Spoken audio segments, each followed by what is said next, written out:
Bonjour tout le monde, c'est Arnav pour une nouvelle vidéo. Alors le sujet de la vidéo d'aujourd'hui, ça va être principalement l'indépendance qu'on peut avoir et qu'on doit avoir lorsqu'on lance un business en ligne. Alors pour rappel, j'ai 38 ans, je gère une marque dans le vélo électrique qui s'appelle Vélo Bécane. Donc le principe de ces vidéos, c'est justement, en tout cas ça m'est venu parce que je voyais beaucoup de vidéos, en tout cas de formations en ligne, faites par des personnes qui, à mes yeux, n'avaient absolument aucune crédibilité. Parce que, en vrai, à part le fait de vendre des vidéos ou de donner des conseils, ben, ils ne les appliquaient pas. Et moi, de mon côté, à force de voir ça, je me dis, bon, je vais essayer de lancer des vidéos qui vont justement dans ce sens-là. Mais par contre, l'idée, c'est d'essayer de donner un maximum d'informations et un maximum d'expérience que j'ai pu vivre dans mon métier, dans le vélo électrique. Donc du coup, aujourd'hui, je voudrais parler, en tout cas aborder un sujet qui est l'indépendance qu'on peut avoir et qu'on peut obtenir et qu'on doit obtenir lorsqu'on lance un business en ligne. Lorsqu'on lance un business en ligne, la première chose, c'est de lancer un site internet, en tout cas d'avoir son site internet. Alors aujourd'hui, on va dire qu'il y a pas mal de choses qui existent sur les réseaux sociaux, etc., etc. Mais la base de tout, la pierre angulaire, ça va rester le site internet. Après, si on veut faire venir des personnes sur notre site via... Si on veut faire venir des personnes sur notre site via les réseaux sociaux, pourquoi pas, mais la pierre angulaire, ça reste malgré tout le site internet.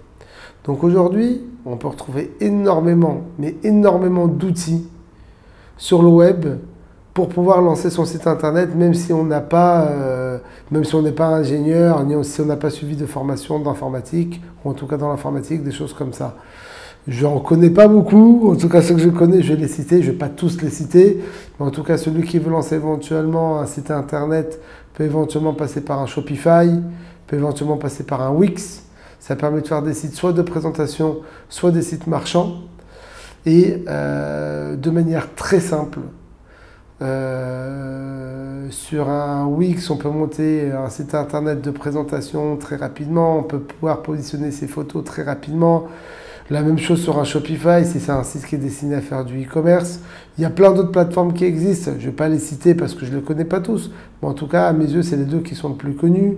Aujourd'hui, quelqu'un qui veut éventuellement s'amuser à faire un peu de graphisme, prendre des photos, retravailler, avoir des schémas.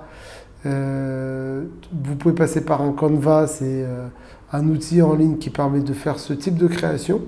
Alors, bien sûr que dès qu'on arrive dessus, on ne va pas pouvoir prendre le coup de main tout de suite, ça va prendre un peu de temps. Mais en tout cas, c'est des choses qu'on peut facilement prendre en main. Et si vous n'arrivez pas à les prendre en main facilement, vous tapez sur Internet comment monter un site sur un Wix ou comment faire un site avec un Shopify. Il y a une ribambelle de vidéos, allez, je n'ai pas 1000, 2000, 4000, 10 000 vidéos qui existent, qui expliquent exactement comment faire. L'avantage de ce type de plateforme, c'est que vous faites le boulot vous-même. À part le fait que vous faites le boulot vous-même, c'est que quand c'est vous qui le faites, vous pouvez le faire à n'importe quelle heure du jour comme de la nuit. Et si vous le faites éventuellement au milieu de la nuit, de manière générale, tout le monde travaille en journée. Donc si l'idée c'est de vous lancer à votre propre compte, mais de vous lancer, mais garder de l'autre côté une activité qui vous rapporte, qui vous permet de gagner votre vie, et de l'autre côté, monter éventuellement une activité additionnelle, et vous pouvez faire ça le soir, ou en tout cas durant le week-end, et ça vous permet de le faire. Maintenant, hormis le fait que ça permet de le faire, et ça permet de le faire de manière assez simple, c'est que ça ne coûte pas cher, et dernier point, c'est votre indépendance. Vous n'avez pas besoin de passer par une agence pour faire un site internet, vous pouvez très bien le réaliser tout seul. Alors c'est sûr que c'est plus simple de dire écoute, je vois quelqu'un, je lui explique ce que je veux faire, je le paye, il va me fournir le service. Par contre, ça coûte de l'argent, et à part de l'argent, ça coûte surtout du temps, le délai. Cette personne-là ne travaillera pas que pour vous.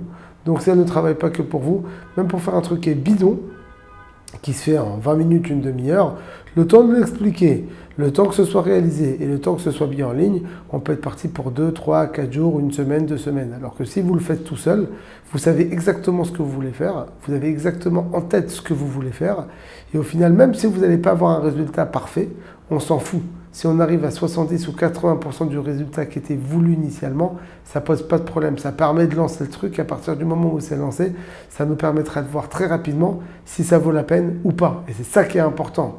Le problème, c'est quoi? C'est que les gens ont toujours tendance, sur la dernière vidéo, j'en avais parlé, mais toujours tendance à chercher à avoir un truc qui est nickel, parfait à 100%. Entre le moment où on a l'idée, c'est mis en place, le moment où c'est lancé, et le moment où les gens voient, il peut y avoir éventuellement plusieurs mois qui s'écoulent. Et à partir de ce moment-là, et ben, en fin de compte, on peut rendre compte très rapidement qu'on était complètement à côté de la plaque et que les clients ne sont absolument pas intéressés par ça.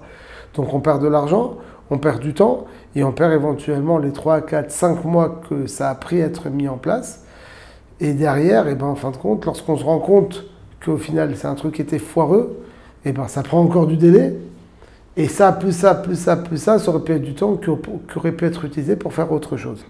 Alors que, à partir du moment où on décide de mettre quelque chose en place et qu'on décide de le mettre en place seul, ben, il y a de l'économie d'argent parce qu'on le fait avec nos propres mains. Et deuxièmement, il y a surtout l'économie de temps. Ça veut dire que dès que vous voulez vous lancer, eh ben, vous pouvez vous lancer super rapidement. Et avoir les résultats, qu'ils soient bons ou mauvais, mais en tout cas, les résultats, on les a vite. Maintenant, autre chose qui est super aussi intéressante, lorsqu'on lance un business en ligne, c'est l'indépendance. Alors, c'est quoi l'indépendance? D'un côté, je vous ai parlé de l'indépendance au niveau de la création d'un site internet ou la création du contenu qui serait destiné au site internet. Maintenant, autre chose, c'est l'indépendance au niveau de la vente. Toujours pour vous parler un petit peu de moi, lorsqu'on s'est lancé à la base dans cette société, on avait une activité d'importateur. Donc on apportait des produits et les produits initialement on les vendait à des grosses plateformes en ligne. Ces grosses plateformes en ligne, du coup nous achetaient les produits en gros et les commercialisaient pour nous. Ce qui s'est passé de fil en aiguille, c'est que tous les entrepreneurs qui écouteront cette vidéo vont tout de suite comprendre de quoi je parle. Vous avez un contact en face de vous, ce contact peut vous dire oui aujourd'hui, vous avez un super contact avec lui, tout se passe super bien, et au bout de 1 mois, 2 mois, 6 mois, 1 an, 2 ans, la règle du jeu va changer. Et écoute, ce qui était vrai éventuellement hier ne l'est plus aujourd'hui, les commandes que je t'ai passées hier ne le sont plus aujourd'hui, et encore bien mieux que ça, et ce qui m'est déjà arrivé, c'est que on me passait des commandes, après avoir passé les commandes, le partenaire éventuellement retourne sa veste, la marchandise est disponible à la vente, donc ça a coûté de l'argent à la société pour acheter cette marchandise, et lorsque la marchandise est disponible à la vente, eh ben, le partenaire va faire faux bon, il va dire au final, écoute, je te la prends pas. Mais alors, le discours qui est assez simple, je dis, attends, mais la marchandise, je te l'ai commandée pour toi. Comment ça, tu ne me la prends pas? C'était pas du tout ce qui était prévu. Ben, écoute, je suis désolé, soit... Si c'est une grosse structure, je dis, écoute, c'est pas à mon niveau, c'est au-dessus de moi, et donc c'est eux qui ont décidé de revenir sur la décision que je t'avais donnée. Ou sinon, dire, écoute, j'ai signé un contrat, à partir du moment où j'ai signé un contrat, je suis protégé avec cette société-là. Sauf que lorsqu'on a affaire à des personnes comme ça qui sont très gros, et on me dit, écoute, si ça ne te convient pas, il n'y a pas de problème, tu peux m'attaquer. C'est rigolo d'aller attaquer ce genre de structure parce que si on va s'amuser à aller attaquer ce genre de structure-là, à partir entre l'avocat qui va lancer la procédure et le retour qu'on va obtenir dans je ne sais pas combien de mois, ou la plupart du temps on parle en années, l'avocat, il faut savoir qu'il faut le payer, c'est pas gratuit. De l'autre côté, on va parler éventuellement d'années qui vont s'écouler pour obtenir éventuellement un résultat. Et il n'est pas dit que le résultat soit convenable, il faut tenir pendant tout ce temps-là. Donc de manière générale, lorsqu'on a une petite structure, lorsqu'on est une TPE ou une PME, on n'a pas la possibilité de rentrer dans ce genre de système. Donc on préfère trouver une solution à l'amiable très rapidement, quitte à perdre de l'argent, mais il n'y a pas le choix. Maintenant, c'est quoi l'avantage de l'Internet? C'est quoi l'indépendance qu'on peut avoir avec Internet? C'est qu'à partir du moment où le site est lancé, que le site a été testé, que le site commence à générer du business, au final, si on se débrouille bien, on n'a plus besoin de parler avec personne. Ça veut dire que si on se débrouille bien, pourquoi on n'a pas besoin de parler avec... On a besoin de parler avec personne parce que on peut aller chercher le client directement chez lui. On n'a plus besoin de passer par un partenaire qui va éventuellement être... un partenaire qui va éventuellement... qui ne va pas être fiable. Même s'il est fiable pendant 1 mois, 2 mois, 6 mois, 8 mois, 1 an, au final, il est possible qu'il nous fasse faux bon, comme il est possible qu'il nous fasse jamais faux bon. Mais au final, de manière générale, avec ma petite expérience, tous les partenaires que j'ai pu avoir, on parle de mastodontes. On parle de très grosses centrales. J'ai pas envie de donner de nom sur la vidéo parce qu'imaginez-vous, demain ils me repassent un coup de fil pour bosser avec eux. On va être embêté. En tout cas, je serai embêté. Mais du coup, je peux pas donner de nom. Mais ce qui est certain, c'est que tant qu'on peut se permettre de faire son business tout seul, il faut faire son business tout seul. Alors, bien entendu, on peut pas gérer une structure Et on ne peut pas gérer une société en travaillant tout seul. Il y a toujours des clients, il y a toujours des fournisseurs, que ce soit des clients qui fassent du gros ou que ce soit des clients au détail, donc du B2B ou du B2C. Mais malgré tout, ce qui peut éventuellement être internalisé, ce qui peut éventuellement être commercialisé en direct sans avoir besoin de passer par des partenaires, c'est à mes yeux le meilleur modèle économique qui peut exister sur le marché. Maintenant, ce qu'il y a pour la petite anecdote, je vous raconte aussi ce qui s'est passé, c'est que dans le vélo, je me rappelle, je ne vais pas donner le nom du partenaire, mais dans le vélo, je me rappelle très bien avoir commandé beaucoup de vélos mécaniques année 2016 ou année 2017. Donc on s'est approvisionné en vélo. On avait un partenaire avec qui on faisait des chiffres qui étaient extraordinaires.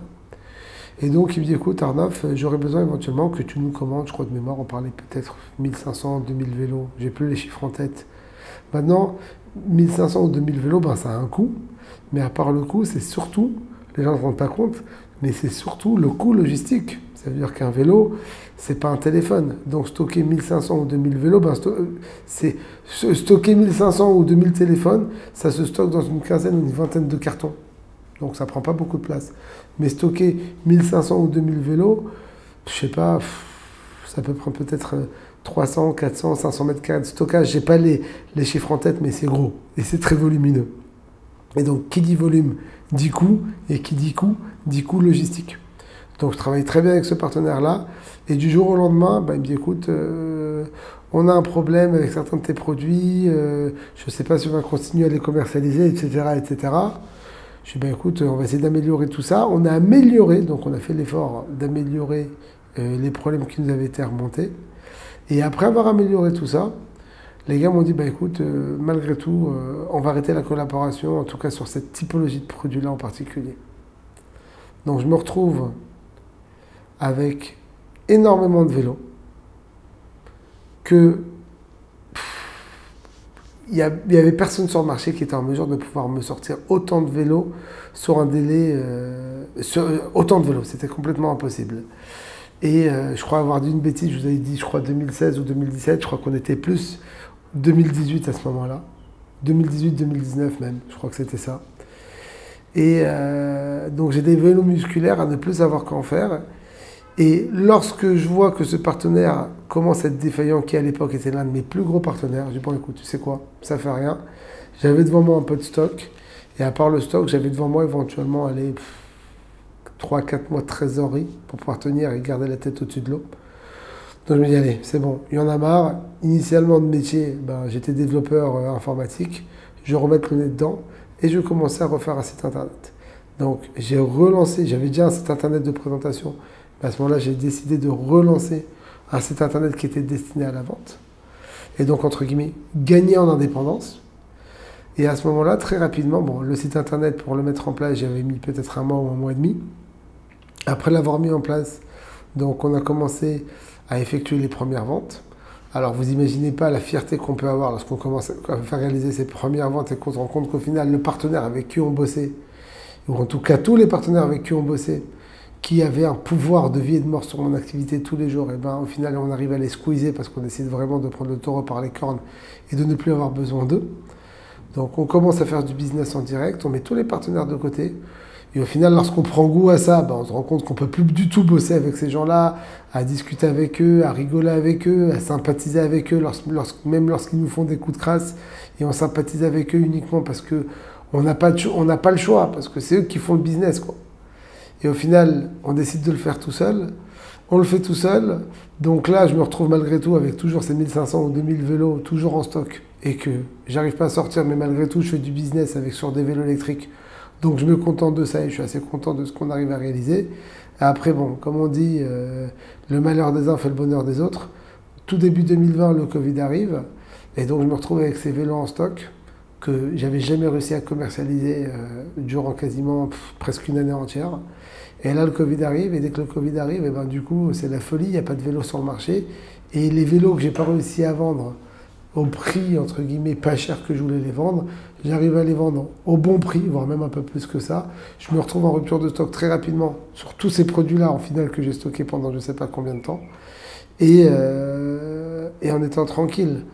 Donc du coup, voilà un petit exemple de ce qu'on peut obtenir lorsqu'on arrive à monter une structure qui permet de gagner en indépendance. Et dernier point, et je vais terminer la vidéo avec ça, c'est que lorsque vous êtes indépendant sur Internet, l'avantage c'est quoi? Tous les gars, tous les entrepreneurs vont vous parler éventuellement de besoins en fonds de roulement pour une raison très simple, c'est que lorsqu'on vend de la marchandise à un client, surtout en B2B, on va lui éditer une facture et le client, il ne va pas venir tout de suite avec son chèque ou sa carte bleue pour effectuer le règlement. La plupart du temps, c'est des paiements à 30 jours, à 45 jours, à 60 jours. C'est une catastrophe. Donc en vrai, au final, vous êtes entrepreneur, mais à part le fait que vous êtes entrepreneur, vous pouvez être entrepreneur dans le vélo comme moi, mais à côté de ça, j'avais une casquette et j'ai toujours une casquette de banquier parce qu'il faut avoir une bonne gestion, il faut surtout gérer sa trésorerie et gérer ses encaissements et ses décaissements.